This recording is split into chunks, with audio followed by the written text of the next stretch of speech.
Selamat siang semuanya. Kami dari kelompok 7 ingin mempresentasikan hasil diskusi kami mengenai perseroan terbatas serta relevansinya dengan aspek hukum dalam bisnis.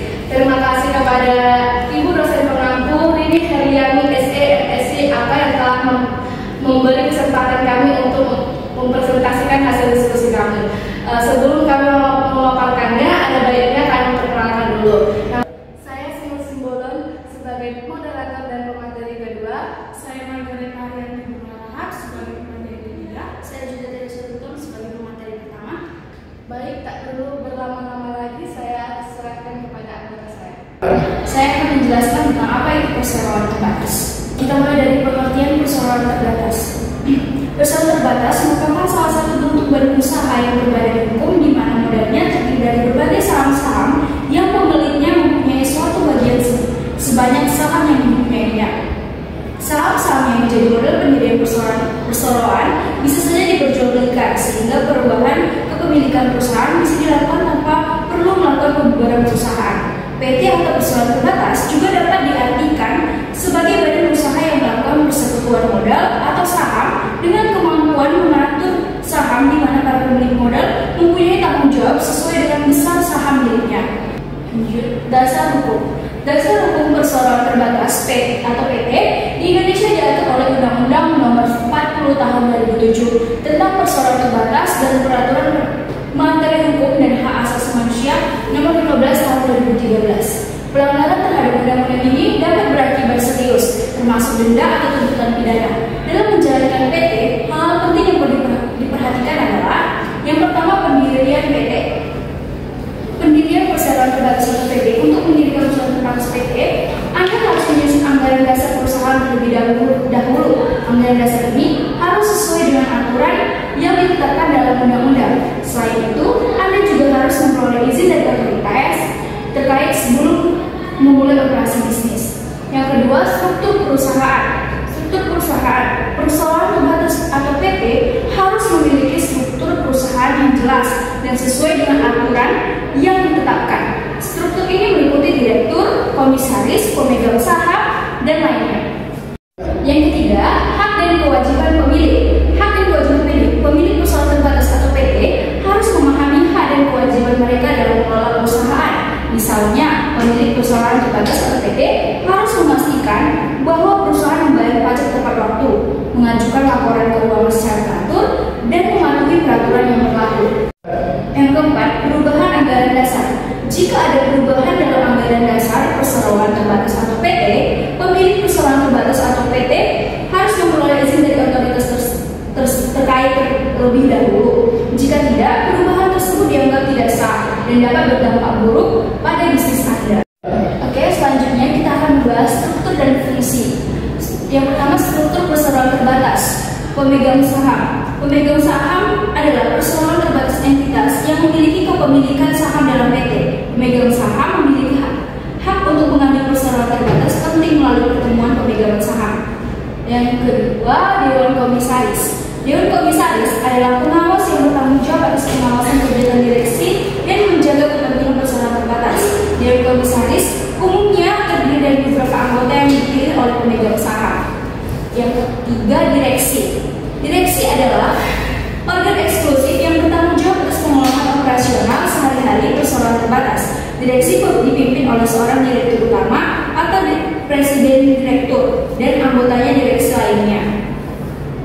Yang keempat, departemen dan divisi. Departemen dan divisi merupakan unit-unit kerja yang dibentuk dalam perseroan terbatas untuk menjalankan fungsi-fungsi spesifik. Masing-masing departemen dan divisi memiliki peran dan tanggung jawab masing-masing dalam mencapai tujuan perusahaan. Fungsi perseroan terbatas atau PT memiliki beberapa tujuan yang sangat penting dalam meningkatkan keberadaan suatu perseroan terbatas. Oke, selanjutnya fungsi perseroan terbatas atau fungsi PT. Yang pertama, nilai tambahan. PT memiliki fungsi memberikan nilai tambah. Nilai tambah tersebut diharapkan bisa memberikan keuntungan bagi pihak yang menanam modal. Keuntungan tersebut diharapkan bisa meningkatkan kepercayaan pemilik saham dan terus melakukan investasi kepada perseroan terbatas tersebut. Bukan hanya sekedar keuntungan secara pribadi, akan tetapi juga dari segi sosial. Yang kedua, pembangunan ekonomi nasional.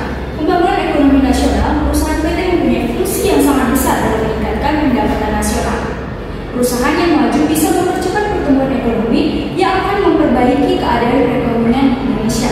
Pertumbuhan ekonomi tersebut diharapkan bisa mendorong persoalan terbatas ekonomi secara nasional. Yang ketiga adalah pencegahan. Pencegahan juga menjadi salah satu fungsi PT. Pencegahan bisa berarti mencegah kerugian timbul sebelum mengambil persoalan terbatas atau dapat juga mencegah kerugian tersebut. Direktur atau komisaris harus sama berupaya mempertimbangkan dan mengumpulkan berbagai data dan informasi.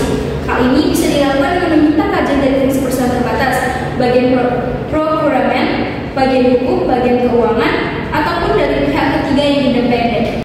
Yang keempat, keberadaan suatu perusahaan. Keberadaan suatu perusahaan perseroan terbatas tentunya memiliki fungsi yang menguntungkan atau pemerintah. Terima kasih. Saya lanjutkan kepada rekan saya. Oke, baik. Di sini saya akan menjelaskan mengenai hak dan kewajiban. Hak perseroan terbatas. Hak untuk menjalankan usaha. PT memiliki hak untuk menjalankan usaha dengan tujuan mencapai keuntungan dan meningkatkan kepentingan perseroan terbatas. Yang kedua, hak untuk memiliki kekayaan sendiri. PT memiliki kekayaan sendiri yang terpisah dari kekayaan pribadi pemilik saham, sehingga kekayaan perseroan terbatas tidak dapat digunakan untuk kepentingan pribadi. Yang ketiga, hak untuk memiliki badan hukum yang berbeda dengan kekayaan pribadi. PT memiliki status badan hukum yang berbeda dengan kekayaan pribadi, sehingga kekayaan perseroan terbatas tidak dapat digunakan untuk kepentingan pribadi. Yang keempat, hak untuk memiliki nama dan tempat kedudukan yang ditentukan dalam anggaran dasar. PT memiliki nama dan tempat kedudukan yang ditentukan dalam anggaran dasar, sehingga perseroan terbatas memiliki identitas yang jelas dan dapat diidentifikasi. Yang terakhir, hak untuk memiliki maksud dan tujuan serta kegiatan usaha yang dicantumkan dalam anggaran dasar. PT memiliki maksud dan tujuan serta kegiatan usaha yang dicantumkan dalam anggaran dasar, sehingga perseroan terbatas memiliki tujuan yang jelas dan dapat diarahkan untuk mencapai tujuan tersebut. Selanjutnya, kewajiban perseroan terbatas. Kewajiban untuk memenuhi perpajakan. PT memiliki kewajiban untuk memenuhi perpajakan sebagai kreditur yang wajib membuat laporan keuangan tahunannya yang diwajibkan oleh bank untuk diaudit. Yang kedua, kewajiban untuk memenuhi kewajiban sosial dan lingkungan. PT memiliki kewajiban untuk memenuhi kewajiban sosial dan lingkungan seperti memenuhi peraturan perundang-undangan yang berlaku dan mempertahankan kepentingan perseroan terbatas. Yang ketiga, kewajiban untuk memenuhi kewajiban korporasi. PT memiliki kewajiban untuk memenuhi kewajiban korporasi seperti memenuhi peraturan perundang-undangan dan mempertahankan kepentingan perseroan terbatas. Yang keempat, kewajiban untuk memenuhi kewajiban terhadap pemegang saham. PT memiliki kewajiban untuk memenuhi kewajiban terhadap pemegang saham seperti memberikan informasi yang jelas dan transparan tentang kegiatan usaha. Yang terakhir, kewajiban untuk memenuhi kewajiban terhadap pemerintah. PT memiliki kewajiban untuk memenuhi kewajiban terhadap pemerintah seperti memenuhi peraturan perundang-undangan dan mempertahankan kepentingan perseroan terbatas. Oke, baik. Selanjutnya, tantangan hukum yang dihadapi. Perseroan terbatas di Indonesia menghadapi tantangan hukum dalam pengelolaan usaha mikro dan kecil atau UMK, terutama setelah Undang-Undang Cipta Kerja membagi PT menjadi PT biasa dan PT UMK. PT UMK ditujukan untuk usaha mikro dan kecil dengan modal dasar terbagi dalam saham atau badan hukum perseorangan. Tantangan lainnya meliputi 1. Perlindungan pemegang saham minoritas. 2. Pengelolaan UKM di e-commerce. 3. Peran notaris dalam pendirian PT UMK. Dan terakhir, pengelolaan PT perorangan UMK. Baik, selanjutnya saya serahkan ke materi berikutnya. Baiklah, kita akan masuk ke materi berikutnya, yaitu tentang studi kasus. Yaitu studi kasusnya, PT Maju Sejahtera adalah sebuah perseroan terbatas yang bergerak di bidang manufaktur, sistem olahraga. Perusahaan ini didirikan oleh dua orang pengusaha, Budi dan Ani, yang ingin memperluas bisnis mereka. Budi dan Ani adalah teman sekolah yang memiliki keahlian dalam desain dan produksi sistem. Mereka mulai bisnis kecil-kecilan di garasi rumah mereka, dan seiring waktu permintaan atau produk mereka meningkat pesat. Bisnis mereka berkembang pesat dan mereka mulai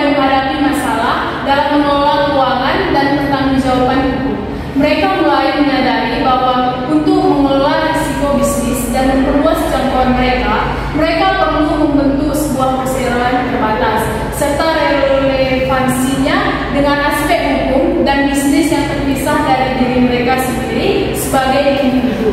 Budi dan Ani memutuskan untuk mendirikan PT Maju Sejahtera. Mereka membuat akta pendirian perseroan terbatas serta relevansinya dengan aspek hukum dalam bisnis yang mencantumkan detail seperti tujuan perseroan terbatas serta relevansinya dengan aspek hukum dalam bisnis, modal dasar, struktur manajemen, dan hak-hak pemegang saham. Aspek hukum dalam bisnis. Yang pertama, kepalitan dan pertanggungjawaban terbatas. Salah satu tujuan utama Budi dan Ani membentuk PT adalah untuk mengurangi risiko pribadi mereka dengan menjadi pemegang saham PT. Tanggung jawab mereka terbatas pada jumlah investasi mereka dalam perseroan terbatas. Jika PT Maju Sejahtera mengalami kebangkrutan, kekayaan pribadi Budi dan Ani tidak akan terpengaruh. Yang kedua, perjanjian kerjasama dan kontrak. PT Maju Sejahtera mengadakan kontrak dan pemasok bahan baku, kontrak dengan distributor, dan kontrak kerja dengan karyawan. Hukum kontrak menjadi relevan di sini untuk melindungi hak dan kewajiban semua pihak yang terlibat. Yang ketiga, pajak dan kepatuhan perpajakan. Sebagai PT Maju Sejahtera harus mematuhi hukum pajak yang berlaku, termasuk pembayaran pajak penghasilan, perseroan terbatas, dan pelaporan keuangan secara tepat waktu. Yang keempat, perlindungan merek dan paten. Dalam bisnis manufaktur seperti bidang olahraga, melindungi merek dan paten dapat menjadi kunci kesuksesan jangka panjang. PT Maju Sejahtera perlu memastikan merek dagang mereka dilindungi oleh hukum untuk mencegah pelanggaran hak kekayaan intelektual. Baiklah, solusi dari studi kasus tersebut. Yang pertama, Budi dan Ani harus mendirikan PT Maju Sejahtera sesuai dengan ketentuan hukum yang berlaku. Ini akan memberikan mereka keuntungan dan pertanggungjawaban terbatas, di mana kekayaan pribadi mereka dilindungi dalam hal kebangkrutan perseroan terbatas. Yang kedua, mereka perlu merancang struktur organisasi perseroan terbatas dengan jelas, termasuk pembagian tugas dan tanggung jawab antara pemegang saham, direksi, dan manajemen lainnya. Yang ketiga, Budi dan Ani harus memastikan bahwa semua kontrak dan perjanjian yang mereka buat dengan pemasok, distributor, dan karyawan tertuang dengan baik dan sesuai dengan hukum. Ini termasuk klausul mengenai pembayaran, waktu pengiriman, hak dan kewajiban, serta penyelesaian sengketa. Yang keempat, mereka harus memperhatikan kewajiban perpajakan perseroan terbatas dan memastikan bahwa PT Maju Sejahtera mematuhi semua peraturan perpajakan yang berlaku. Yang kelima, Budi dan Ani perlu mengurus perlindungan merek dan paten untuk produk mereka. Ini mencegah pihak lain menggunakan merek dagang mereka tanpa izin atau menciptakan produk yang sama tanpa lisensi. Yang keenam, selama proses pendirian dan operasional PT, mereka sebaiknya berkonsultasi dengan ahli hukum yang kompeten untuk memastikan bahwa semua yang diambil sesuai dengan hukum yang berlaku dan untuk menghindari masalah hukum di masa depan. Sekian materi dari saya. Baik, sekian dari presentasi dari kelompok kami.